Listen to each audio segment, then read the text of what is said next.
akan menjelaskan bab 5 tentang Abu Abdul Mu'ti Nawawi Al-Tanari Al-Bantani. Yang pertama ada riwayat hidupnya. Nama lengkap beliau adalah Abu Abdul Mu'ti Muhammad bin Umar Al-Tanara Al-Jawi Al-Bantani. Dikenal juga dengan nama Muhammad Nawawi Al-Jawi Al-Bantani, lebih terkenal dengan nama Syekh atau Imam Nawawi Banten. Ayahnya adalah Umar bin Arabi yang merupakan seorang ulama di Banten. Beliau diberi gelar Sayyidul Hijaz, Maha Guru Jazirah Arab Saudi Arabia sekarang. Kebesaran nama Imam Nawawi sepadan dengan Imam Syafi'i, salah satu tokoh madhab sehingga dikenal dengan madhab Syafi'i. Beliau dilahirkan di Kampung Tanara, Serang, Banten pada tahun 1815 Masehi atau 1230 Hijriah, dan beliau wafat pada tanggal 25 Syawal 1314 Hijriah atau 1897 Masehi. Imam Nawawi menghembuskan nafasnya yang terakhir pada usia 84 tahun di Mekah. Imam Nawawi giat menghadiri majelis-majelis ilmu, khususnya di Masjid Haram, hingga setelah dilihat ke dalam ilmu faqih oleh Imam Masjid ulama tersebut, yakni Syekh Ahmad Khatib Sambas, ini juga tokoh Indonesia yang kaliber dunia, memintanya untuk menggantikan posisinya. Mulailah Imam Nawawi menjadi mengajar dan membuka majelis ilmu sendiri di Masjidil Haram. Semakin hari, murid atau santrinya semakin banyak. Bahkan beberapa di antara muridnya merupakan pemuda asal Indonesia juga, yakni Hadratusi Syekh Hashim Ashrafi sebagai pendiri Nahdlatul Ulama. Berikutnya yaitu yang kedua, jejak dan langkah Nuruddin bin Ali Ar-Raniri. Yang pertama ada riwayat hidupnya. Nama lengkapnya Syekh Nuruddin Muhammad bin Ali bin Hasanji bin Muhammad Hamid Ar-Raniri Al-Quraisy. Jika ditelaah dari namanya, beliau memiliki darah keturunan nasab dari suku Quraisy, suku yang juga menurunkan Nabi Muhammad SAW. Ayahnya adalah seorang pedagang Arab yang bergiat dalam pendidikan agama, sedangkan nama populernya adalah Syekh Nuruddin Ar-Raniri atau Syekh Nuruddin. Beliau adalah ulama penasihat Kesultanan Aceh pada masa kepemimpinan Sultan Iskandar Sani Iskandar II. Syekh Nuruddin diperkirakan lahir sekitar akhir abad ke-16 di kota Raniri, wilayah Gujarat, India, dan wafat pada tanggal 21 September 1658 Masehi. Pada tahun 1637 Masehi, ia datang ke Aceh dan kemudian menjadi penasehat kesultanan di daerah tersebut sampai tahun 1644 Masehi. Syekh Nuruddin mula-mula mempelajari bahasa Melayu di Aceh. Suku memperdalam pengetahuan agama saat beribadah haji ke Atakah sepulang dari Mekah. Didapati bahwa pengaruh Syamsuddin As-Sumantroni sangat besar di Aceh karena tidak cocok dengan aliran wujud wilayah. Salah satu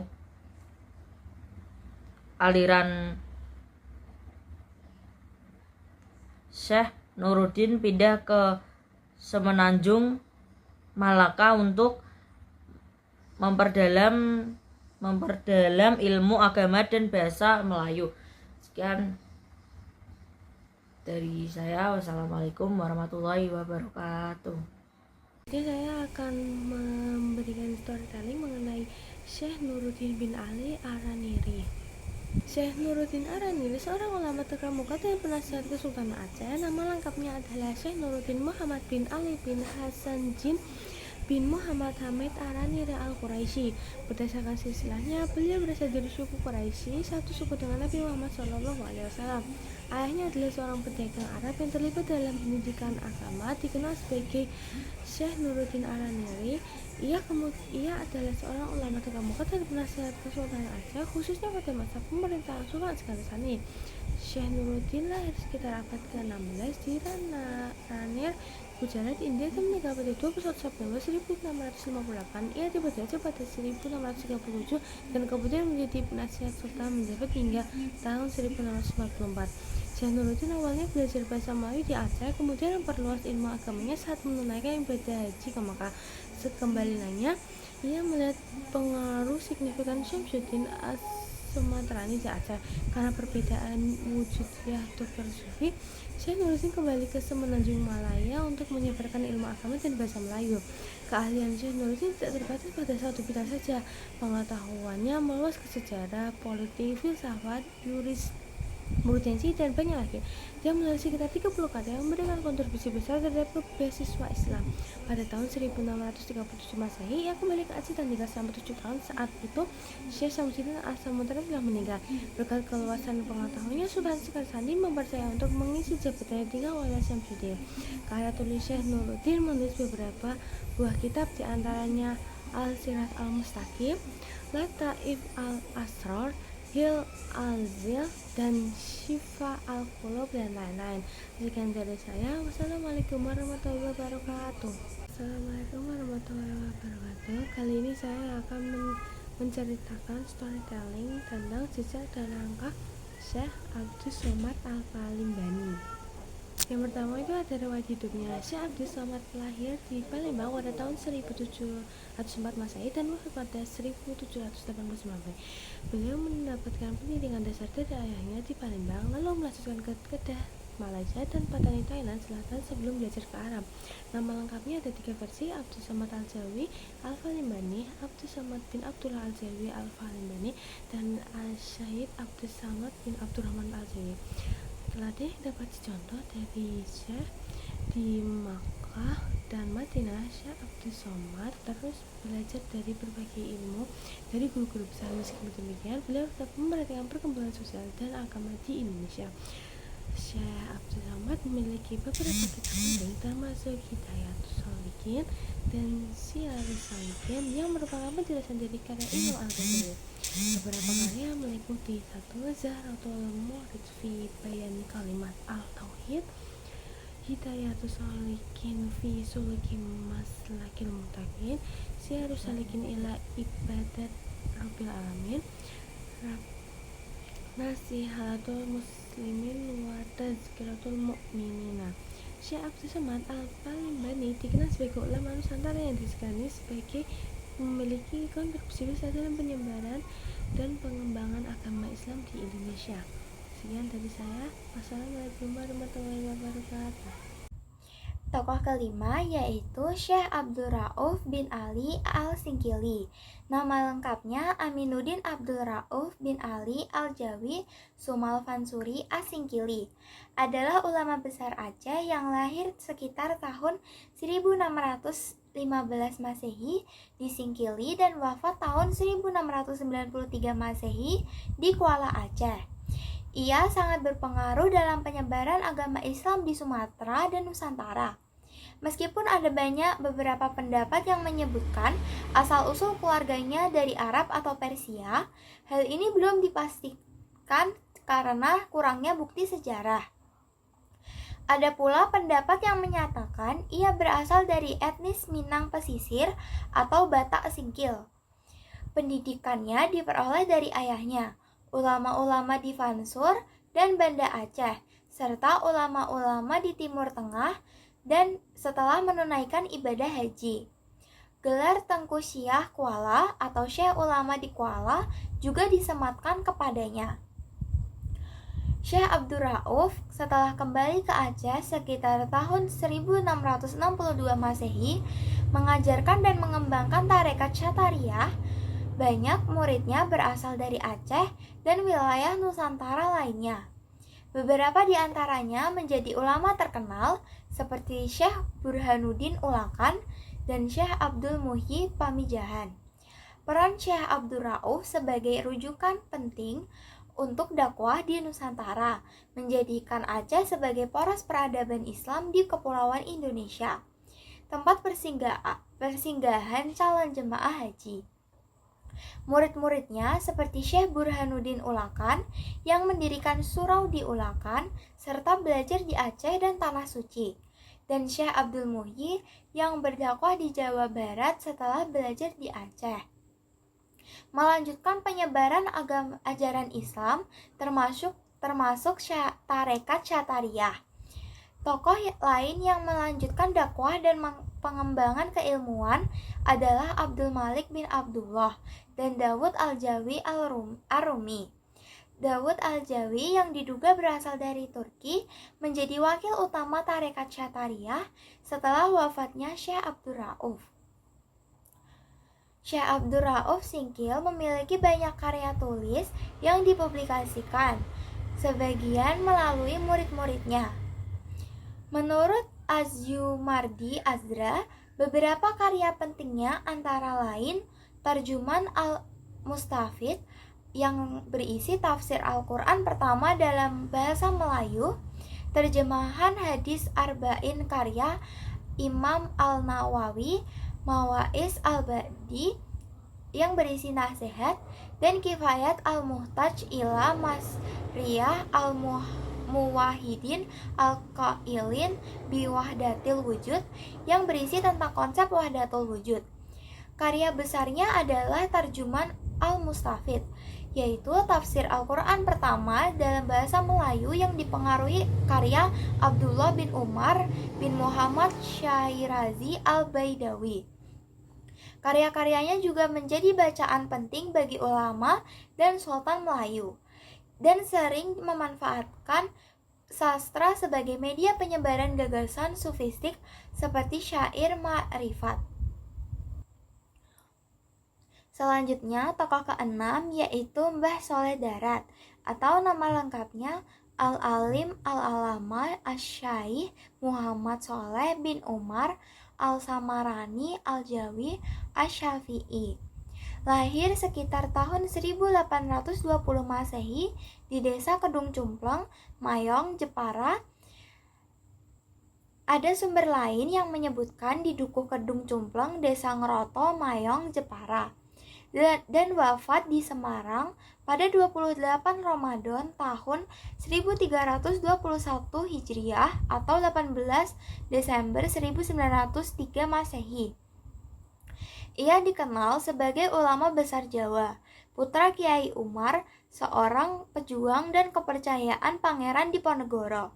Mbah Soleh Darat dikenal karena murid-muridnya yang menjadi tokoh-tokoh besar di Indonesia, termasuk KH Hasyim Asy'ari, yaitu pendiri NU, KH Ahmad Dahlan, pendiri Muhammadiyah, KH Amir Idris, KH Dahlan Tremas, KH Dalhar Watu Congol, KH Bisri Syansuri, KH Holil, KH Syaban, KH Abdus Syakur, KH Yasir Jakulo, dan KH Thoyib.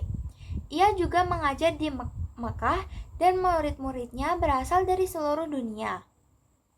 R.A. Kartini termasuk di antara tokoh emansipasi wanita Indonesia yang juga merupakan hasil didikan beliau.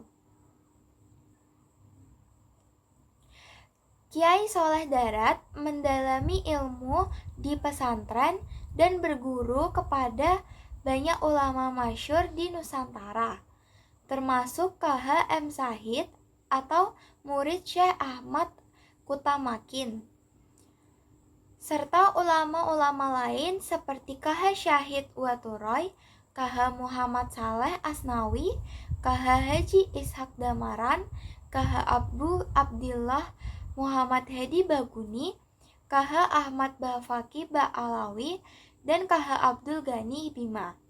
Beliau juga menimba ilmu dari guru-gurunya di luar negeri, khususnya di wilayah Hijaz atau Jazirah Arab Saudi Arabia, termasuk Syekh Muhammad Al-Mukri, Syekh Muhammad bin Sulaiman Hasbullah Al-Maki, Sayyid Ahmad bin Zaini Dahlan, Syekh Ahmad Nahrawi, Sayyid Muhammad Saleh bin Sayyid Abdul Rahman Az-Zamawi, Syekh Zahid, Syekh Umar Asy-Syami, dan Syekh Yusuf Al-Misri. Beberapa hal yang dapat dicontoh dari Kiai Soleh Darat yaitu mendapatkan ilmu dari guru yang masyhur dan berakhlak mulia. Tidak hanya belajar di Nusantara, tetapi juga dari mancanegara, khususnya Timur Tengah. Dan mendidik wanita muslim sehingga berhasil mengangkat R.A. Kartini sebagai tokoh emansipasi wanita Indonesia.